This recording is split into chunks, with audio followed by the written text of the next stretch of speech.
Praise the Lord. இன்றைய பலப்படுத்தும் வார்த்தை ஏசாயா 40வது அதிகாரம் 31வது வசனம். Isaiah chapter 40 verse 31. கர்த்தருக்கு காத்திருக்கிறவர்களோ புது பலன் அடைந்து கழுகுகளைப் போல செட்டைகளை அடித்து எழும்புவார்கள். Those who wait for the Lord shall renew their strength. They shall mount up with wings like eagles. இன்றைக்கு உங்களுடைய வாழ்க்கையில நீங்க சோர்ந்து போயிருக்கிறீங்க, அப்படிதானே?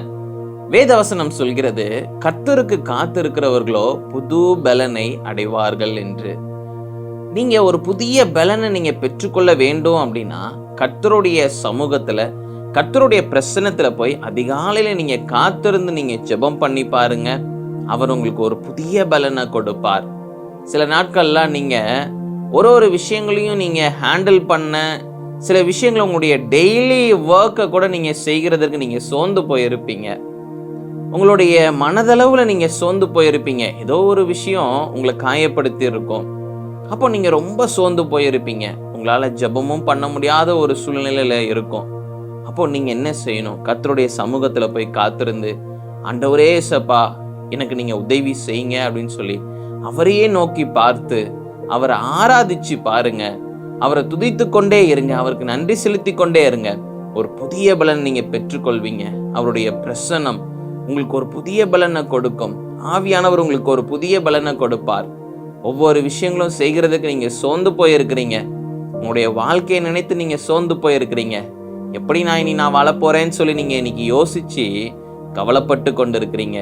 இயேசு சொல்லுகிறார், அவர் உங்களுக்கு ஒரு புதிய பலனை தருவேன் என்று வாக்கு பண்ணுகிறார். அவருடைய சமூகத்துல போய் காத்திருந்து ஜெபம் பண்ணுங்க. காத்திருந்து அவரையே நீங்க சார்ந்துருங்க. புதிய பலனை பெற்றுக்கொள்வீங்க. கழுகுகளை போல நீங்க எழும்பி பிரகாசித்து நீங்க ஒவ்வொரு காரியங்களையும் நீங்க தைரியமாக நீங்க செய்கிறதற்கும், நல்ல நீங்க பலனோட செய்கிறதற்கும் கர்த்தர் உங்களுக்கு உதவி செய்வார். நாம் எல்லாரும் ஜெபிக்கலாம். எங்களை நேசிக்கிற நல்ல தகப்பனே, ஏசப்பா, பிள்ளைங்க சோர்ந்து போயிருக்கிறாங்க. எல்லா சோர்வுகளையும் நீங்க நீக்கி போடுங்கப்பா. ஆண்டவரே ஏசப்பா, எல்லாவற்றையும் ஆண்டவரே ஏசப்பா செய்கிறதற்கு தேவையான ஆண்டவரே ஏசப்பா உதவிகளை நீங்க பிள்ளைங்களுக்கு நீங்க செய்யுங்க. ஆண்டவரே ஏசப்பா, புதிய பலனை நீங்க கொடுங்க. உங்களை சார்ந்து இருக்கிறாங்க. நீங்க பிள்ளைங்களுக்கு ஒரு புதிய பலனை கொடுங்க. இயேசுவின் மூலம் ஜெபிக்கிறேன் பிதாவே, ஆமென். கழுகுகளை போல நீங்க செட்டைகளை அடித்து எழும்புவீங்க. கர்த்தர் உங்களுக்கு இந்த நாள்ல ஒரு புதிய பலனை கொடுத்திருக்கிறார். தைரியமாக ஒவ்வொரு காரியங்களையும் செய்யுங்க. கர்த்தருடைய பலத்தினால உங்களால எல்லா காரியங்களையும் செய்ய முடியும்.